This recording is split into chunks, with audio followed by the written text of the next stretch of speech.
Hello everybody, welcome back once again to the Final Fantasy VI Pixel Remaster Perfect Stats Guide. Man, that is always just such a mouthful. But anyways, alright, so we're starting on the cave in the Veldt. Or in the cave on the Veldt. Cave of the Veldt? I don't Anyways, we're in the cave. We're on the Veldt. So, we're going to knock this out. There is a couple of treasures here, as well as a really, really useful boss battle. And I say useful because it will end up on the Veldt as well, which means that it will be farmable. And that is the Behemoth King. And the Behemoth King drops Behemoth suits, which are really good. Also, here is the Death Warden, which is very easy. Just throw a Phoenix down at him, and he's done for.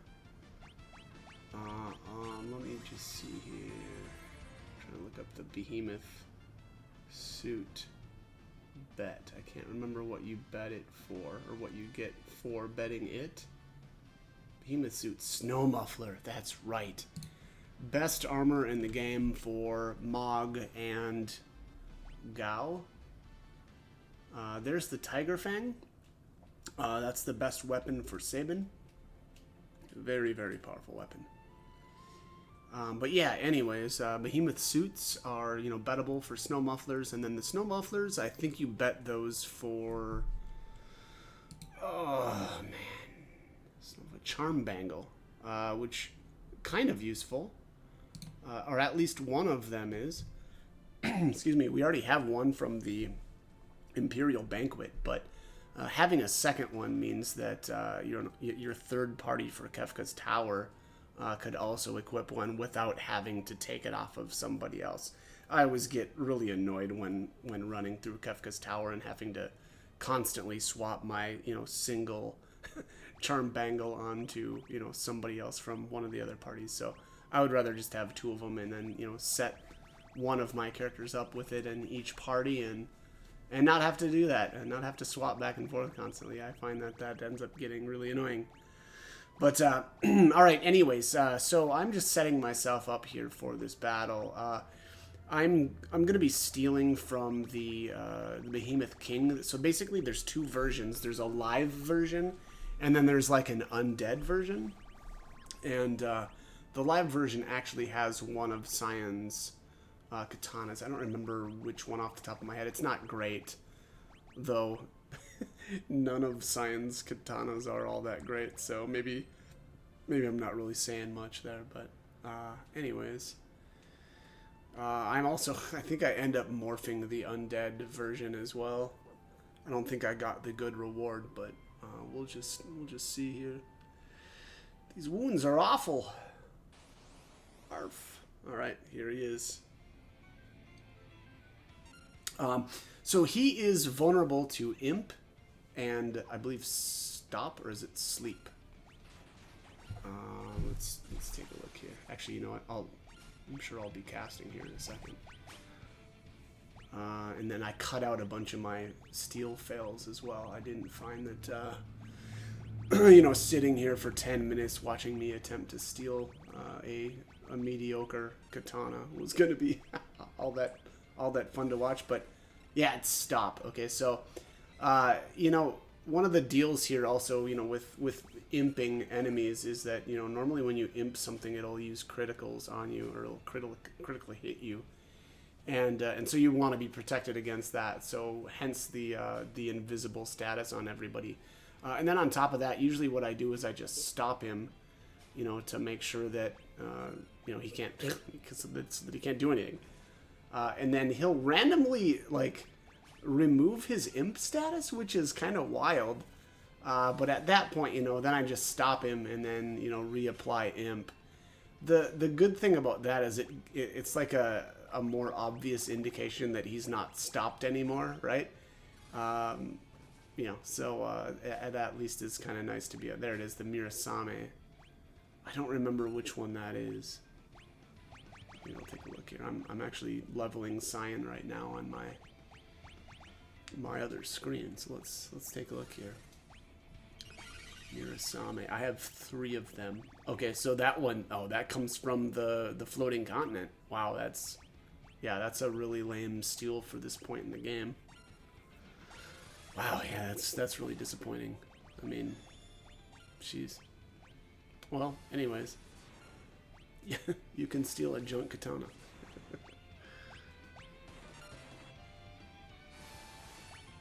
Alright, yeah, it looks like, alright. Well, yeah, so once I steal, you know, then I'm just going to nuke him down. So, he is weak against fire, it seems like, anyway. Otherwise, why would I be using fire spells on him, right? Unless I used it. Did I sneak a debilitator shot in there? Let me just see here. Behemoth King. Behemoth King. Yeah, fire and poison. Alright, fair enough. So, yeah. Alright, once the live version dies, then the undead version pops out. He doesn't have anything to steal. Is he weak against fire too, it looks like? Let me just see here. Weak against fire and holy. Yeah, there you go. Also, so, as I was saying there, he can, what was I saying?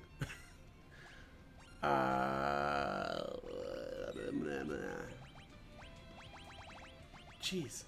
Oh, I'm sorry. Yeah, he can be morphed. And, you know, again, this is only for the people that are, well, I shouldn't say that. You know, I want to say that, you know, only for the people that took the Esper, but there actually is a way to morph even without the Esper. It's a total pain in the butt, but it can be done. But either way, the Behemoth King does have a lot of, I shouldn't say that, not a lot of good morphs. He has one good morph, I would say, the Thornlet. The only other way to grab a Thornlet is a rare steal from the Haydn monster, which I eventually will do, but, you know, I don't know. Honestly, I actually like morphing them better. And the reason why I say that is because you can come across the undead behemoth on the Veldt, and so it's kind of the same deal as,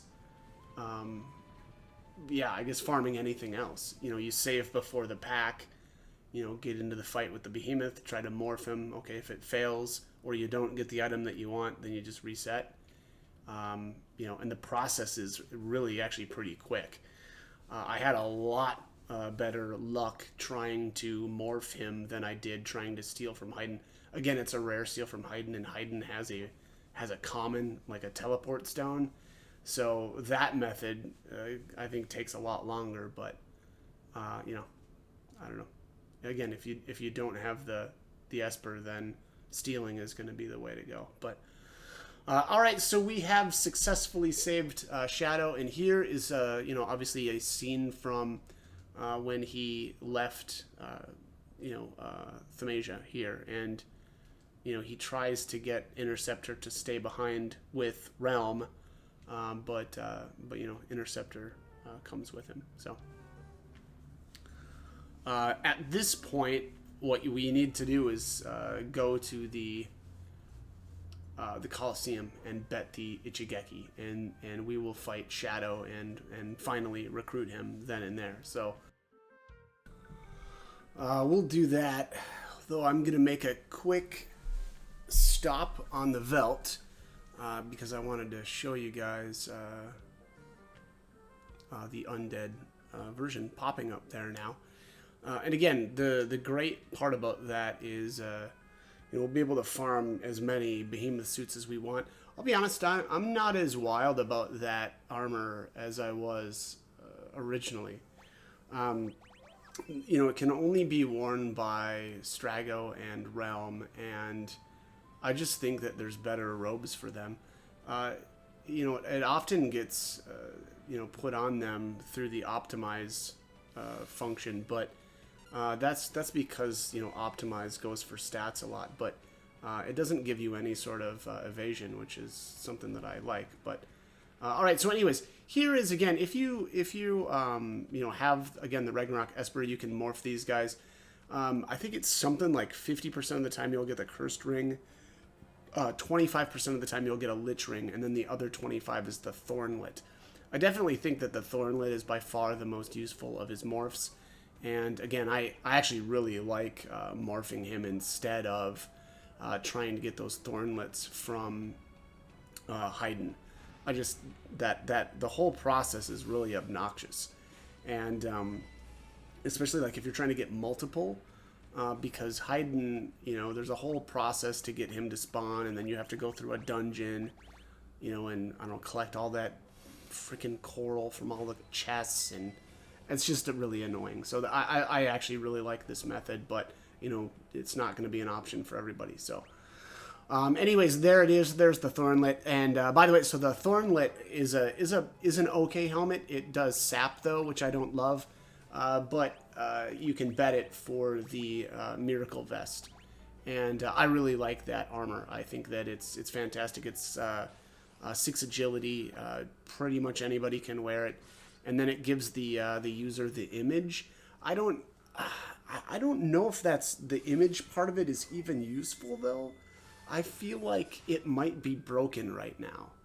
Like it just doesn't seem like it's doing anything. I could be wrong on that. Maybe I'm just missing something with it. But anyways, we are here in the Coliseum betting the Ichigeki for Shadow.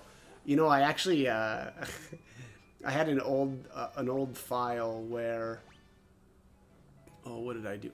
Actually that doesn't matter. Technically, you can grab the Ichigeki and then come here right away and bet it. But Shadow won't pop up because you wouldn't have saved him quite yet. But yeah, kind of a fun fact. You can't try to bet it without having saved him first. So, but yeah, so that's it.